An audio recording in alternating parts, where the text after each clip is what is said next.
आज आपण बनवणार आहोत डाळ तांदूळ ढोकळा। त्यासाठी 1 वाटी तांदूळ, 2 चम्मच चना डाळ, 2 चम्मच उडीद डाळ, 2 चम्मच मूग डाळ अशा प्रकारे 4 तास भिजत घालायची।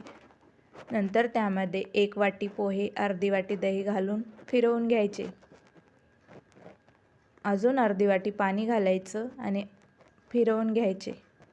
अशा प्रकारे बारीक पेस्ट बनवायची। नंतर 8 ते 10 तास फर्मेंट होण्यासाठी ठेवून द्यायचे।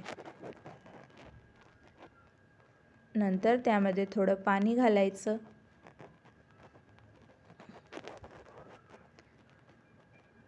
चवीनुसार मीठ, हळदी पावडर, बेकिंग सोडा किंवा खाण्याचा सोडा घालायचा। नंतर आपल्याला ज्या भांड्यामध्ये बनवायचे आहे त्या भांड्याला थोडं तेल लावून घ्यायचं।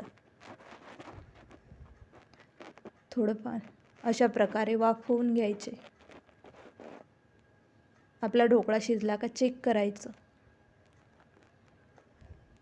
नंतर चटणी बनवायची। जोपर्यंत ढोकळा थंड होत आहे तोपर्यंत आपण इकडे चटणी तयार करायची। अशा प्रकारे ढोकळा कट करायचा। आपला ढोकळा तयार आहे। तुम्ही बघू शकता एकदम जाळीदार आणि स्पंजी झालेला आहे।